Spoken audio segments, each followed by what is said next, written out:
Hi everyone, welcome to this interview. Today I'm going to talk to Rachel Keller, who is a certified sex therapist and also a licensed clinical social worker practicing here in Maryland. And you help individuals and couples to overcome barriers to sexual intimacy. Right. Is that right? That's right. And you offer therapy as well as online workshops to do Correct. so, right? With what kind of problems do people come to you? I often get couples who have differences in their sexual desire, where one partner wants sex more than the other, and they haven't found a way to bridge that gap.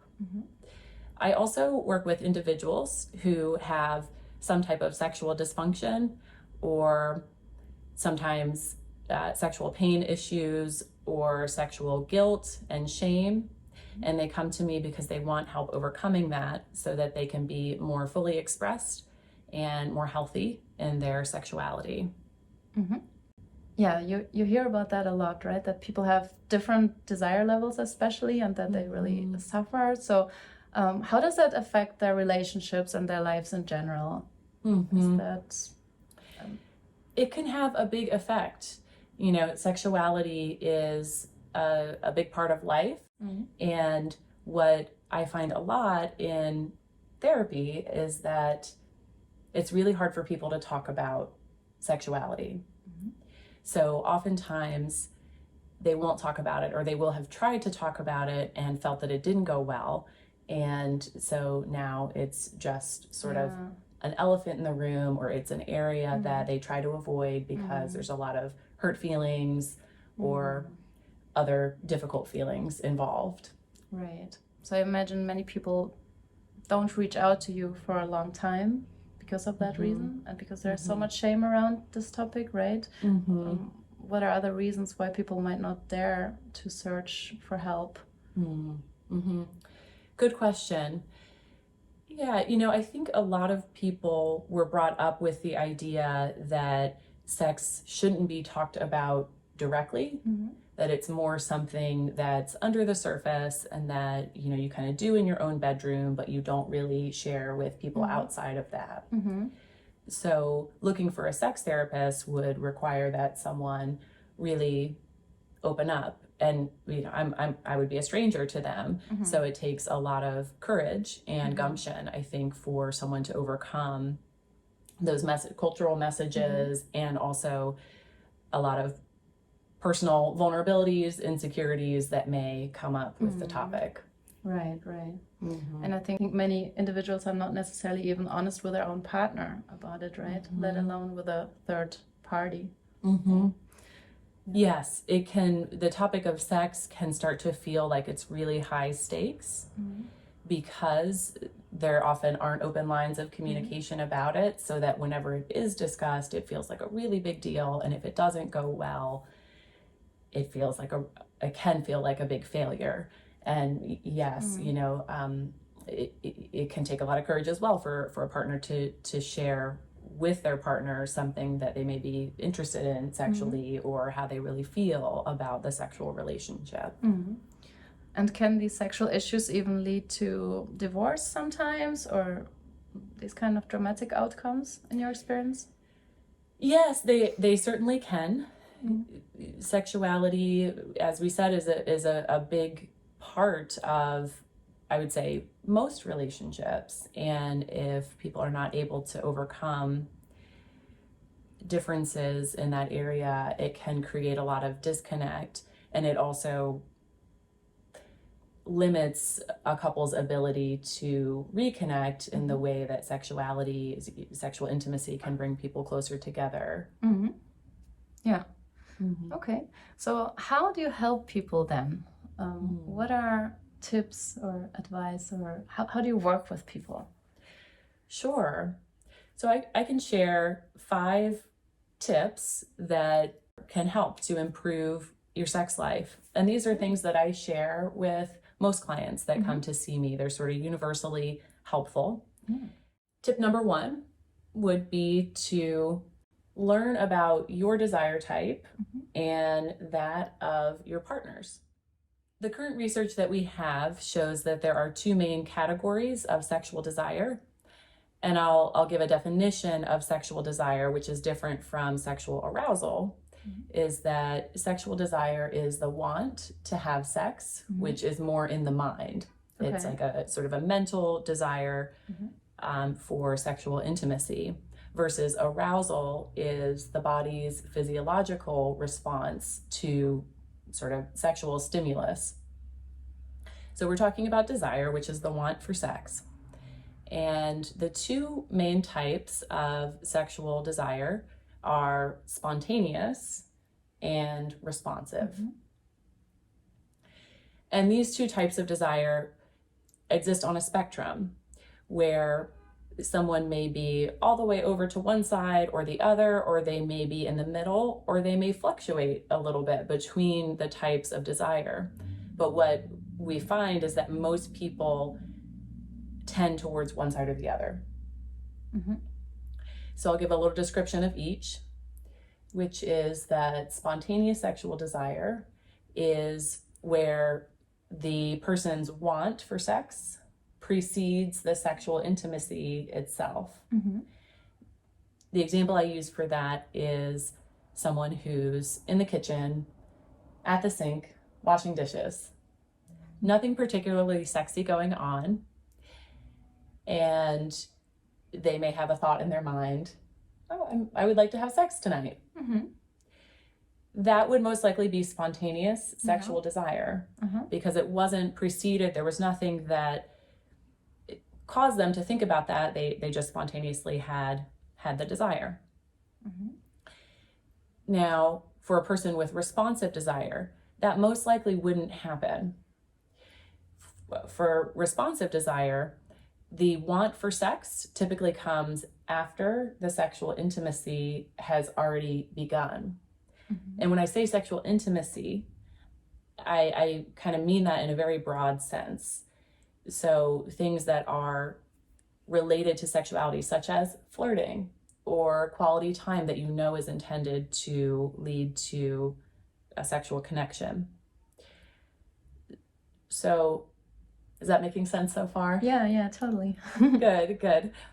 And so the statistics that we have on that is that about 80% of men have spontaneous sexual desire versus 20% of women, and the numbers are reversed for responsive. So 80% of women have responsive desire versus 20% of men. Could it also be a threshold thing? That it's like maybe someone has a thought about sex and then gets aroused, so it's still kind of responsive, but it's something spontaneous in one's own head. Sure, absolutely. That a thought in someone's head is a form of sexual stimuli in the sense that it is something sexual that's causing a response from that person. Interesting. Okay. Yeah. And I'll say that probably the most common misconception that clients have is that if a person has responsive sexual desire, that there is something wrong with them. Yeah. And this is because culturally, what is shown in media and portrayals of sexuality is most often, vast majority of the time, is shown to be spontaneous sexual desire. So a lot of people think that that's what sexual desire is supposed to look like. And if it doesn't look like that, there is something wrong. Yeah. So it can be a lot to understand, but also it can be a relief to know that a person with responsive sexual desire is totally normal and healthy. It's just that they don't have spontaneous desire. So learning how that functions for them and what they need to do to awaken their desire can be really helpful. Okay. And yeah, I was thinking, is it a little bit tricky that, say I was someone who had the responsive type of desire? So it means that I don't want to get sexual yet, but maybe my partner does want to. So then how do I actually get into it? Because I obviously don't want to get started, right? Right. So would I tell myself that I should give it a try, or? like where's the line, right, to pushing myself to something that I don't want to do? Great question. And this is where it takes us to tip number 2, Cool. which is to learn about your sexual brakes and accelerators, and also learn about your partners. Brakes and accelerators. Yes. So the brakes and accelerators become your personal roadmap to knowing how to create the conditions for the sexual experiences that you want to have. This is really key, especially for people with responsive desire. The brakes are factors that sort of prevent or inhibit sexual desire from awakening.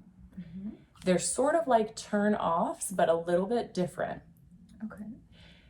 And sexual accelerators are things that encourage and help the sexual desire to awaken. Can you give some examples, maybe? Sure.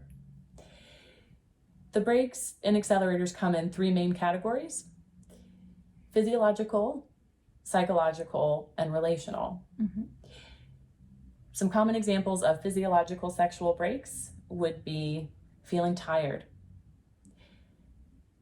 having some type of pain, chronic pain, or even pelvic pain. Hormonal fluctuations can have a big influence. So testosterone and estrogen can have a big influence on sexual desire. Common psychological brakes would be low self-esteem, poor body image. That's a big one for a lot of people. And specifically low sexual self-esteem, where a person doesn't feel comfortable with their own sexuality or they have negative feelings about it. That can also go into guilt, shame, repression around sexuality. Also, factors related to mental health. Anxiety is a big sexual brake for a lot of people. Anxiety and arousal are like on opposite sides of a seesaw. So the higher the anxiety, the less the arousal is going to be able to come forward. And this is how it functions in the body physiologically. Depression, trauma, all of these things can be sexual brakes. Interesting. By the way, about the anxiety briefly, I heard once that some people also deal with stress. So some people have less sexual desire when they're stressed, and others have more. Is that also a thing? Yes, that is. That's a great example of how each person's sexual brakes are unique to them. So yeah, some people when they're stressed, they want to have sex. Some people when they're stressed, that's the last thing that they want to do. Right. Okay. And then how would people work with that if they know that their partner has different brakes or accelerators? So with the brakes and the accelerators being your personal roadmap, the idea here is that we are each really in charge of our own sexual arousal, our own sexual desire, which is a little bit different than how a lot of us were sort of taught in our culture. There's often the idea that it's my partner's job to turn me on. And, they're not doing something that makes me feel turned on, so I'm not turned on. And it's true, there is a relational category of brakes and accelerators. So the relationship is important, and having your partner be a part of that is important. And there's a lot of sexual brakes and accelerators that actually have nothing to do with your partner. The ones I just named, the physiological and the psychological, most of those don't have much to do with your partner. It's something inside of yourself that you learn about and find out what you need to do to help get those brakes down. That's also really good news for, right, if a partner doesn't want to have sex with their partner, and maybe the other one takes it personally. Yes. Like to know that, no, it's just that these brakes and accelerators are not right for the other person, and that's not Right. because you're not attractive or something is wrong with you. It's just that something maybe in the situation could be wrong or not conducive to sex, let's say. Yeah. Exactly. That's another very common misconception that people have when they come to sex therapy, is that it's personal to them, that their partner's desire response is personal to them. Yeah. And there often are elements that do relate to the relationship, but there's so many more that don't have anything to do with that. Yeah. Interesting. Okay, great. What's the third tip? The third tip is to examine and possibly reset your expectations and goals around sexual intimacy. The goals. What are the goals of intimacy? So most commonly, what people mean when they say sex is intercourse. And most commonly, the goal that people imagine for sex is orgasm. So when I ask the question, what's the purpose of sex? How do you know if a sexual encounter has been successful? What's the goal? That's what the most common answer. Now, there's nothing wrong with intercourse and orgasm. Those things are wonderful. Many, many people enjoy them and prefer that. The only problem is when that becomes a limitation. Yeah. There are many reasons why a person may not be able or interested or willing to have intercourse. There may be many reasons why a person may not be able to orgasm. If intercourse and orgasm is the sole way that you know how to be sexual, then you have limited options. What other options are there? I mean, I can imagine a few, but I'm curious what you think. Yes, there are many options. And what I invite people to do is to create a list, a sexual, sensual menu, and of all kinds of ideas that you would enjoy that are sensual, which means of the senses. So it can be everything from fabrics, incorporating fabrics that feel good to the touch, like satin, a sexy massage, and more sexual things like role play, like making out, touching different parts, incorporating toys. There's all kinds of things that people enjoy that are considered within the realm of sexual and erotic interactions. So having this sexual sensual menu, which usually works well for, if you're in a couple, for both people to create their own list, and you can have categories of things that you enjoy, and then maybe things that you want to try, you're curious about, and then compare your list and see what you have that overlaps. Okay, cool. And in general, that it's not all just about the orgasm, right? Or maybe it's okay if it is, but there's also something that comes before the orgasm, right? Or that doesn't even have to be an orgasm for it to be a successful experience, right? Right. What is a foundation? Typically, a good foundation to think about is focusing on connection and pleasure. If the connection and the pleasure is there between the people that are engaged, then you can build on top whatever you want. If you want to have a mind-blowing orgasm, go for it. If you want to do something kinky, go for it. But the connection and the pleasure is the bread and butter. And focusing too much on having a certain type of orgasm can cause people to miss the good stuff that comes along the way. Yeah. Okay, great. Yeah. So which tip We're on number 4. Number 4. Yeah. Moving right along. Okay, what's tip number 4? Tip number 4 is to understand your communication style and the communication style of your partner. What does that mean? There are 2 communication cultures to know about. One is ask culture and one is guess culture. Now, for example, someone from ask culture usually wouldn't be afraid to ask more directly for what they want. Yeah. And they would probably assume that the other person would say yes or no just as directly. Versus someone from guess culture would be a lot less likely to ask super directly. They may hint around at what they're wanting and see if the other person responds. And they may also have a hard time saying no.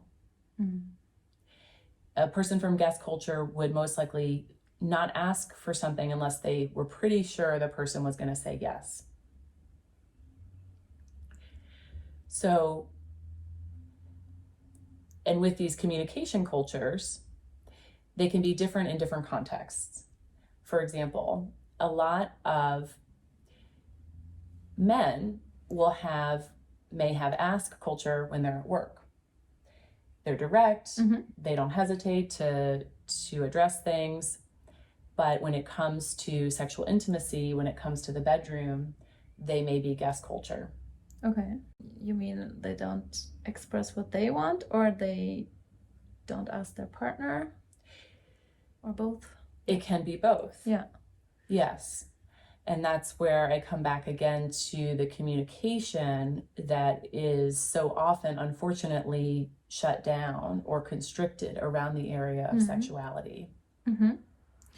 But in general, I could imagine that women are more in the guest culture. Is that right? Is that your experience, or is that really? It has been varied. There probably are studies and statistics on gender differences, but what I find in this area is that it's varied, and it's more common for the guest culture to come through in sexuality.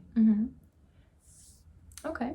And what do I do if I have guest culture and my partner has what was the other one? Ask the culture. ask culture. How can we bridge that gap? Yes. Well, that brings me to point number 5, which is to practice asking and responding with yeses and nos to requests. So I encourage couples to actually practice making a request of your partner and start with something that's pretty low stakes. Like, for example, would you like to go for a walk with me? And have the other person practice saying no in response. And it is interesting how much comes up for people around that, even in an exercise that is a practice. Yeah. And the other thing is that it helps to see what types of communication approaches are helpful. For example, hearing just a flat no is a lot different than hearing a no with context. Yeah. So let's say Vera asked me, Rachel, would you like to go for a walk? Yeah, would you like to go for a walk? If I just said no, stings a bit more. If I said, oh, thank you for asking, not right now, but maybe tomorrow, a lot better. Yeah. Now, you don't always have to offer an alternative, but putting some context around the response can really help to soften it. That makes sense. Yes. Yeah. I want to share a quote from Adrienne Marie Brown, who is a pleasure activist. She says, your no makes the way for your yes. Boundaries create the container within which your yes is authentic. Being able to say no makes yes a choice. So that really speaks to consent being another part of the foundation for healthy sexuality. And a lot of people have trouble saying no. That's why it's good to practice it and to find out how you would like to communicate that with your partner. Okay. So is the goal to move people more towards ask culture then, would you say? Yes. Yeah. The goal is to help people be more intentional about how they're communicating about sexuality. And to find out what communication approach you and your partner want to use. And it may be that you land more towards guest culture and how you're asking, but at least you're both on the same page about that. So you know what signals you're sending and how to respond to those signals. Because more often, people are trying to send signals to each other, but the other one isn't quite receiving it in the way that they mean. So your wires are getting crossed. Just a conscious communication in some way. Conscious communication, exactly. I actually heard somewhere, I don't know where I heard it, that there was a couple where like one partner had difficulties expressing that they wanted sex, and where was that again? Where they put like something in a bowl or something to communicate to the partner that now they were interested. They were ready for sex if the other one was too. Yeah. That kind of thing. And I've heard of apps that do a similar thing where you use it with your partner and you send little symbols and things like that to indicate what you're open to, which is totally fine if both people are on the same page. Yeah. Great. So these were 5 great tips. 5 great tips. Wonderful. So if people would want to work with you directly, what could they do? Could they contact you? Yes. My website is aliveintimacy.com, spelled just like the words are, ALIVEINTIMACY.com. And you can contact me there for individual or couples therapy, and also for the intimacy workshops. We have one coming up on July 15th, and there are a few open spots in it, I believe, and we'd love to have you. Wonderful. And then you can dive a little deeper with Rachel into all these topics and find out what your own accelerators and brakes are, right? Absolutely. Wonderful. Well, thank you so much for speaking with me today. I think this was so much important information. I really enjoyed it. Thank you for having me. And if you want more content like this, hit the subscribe button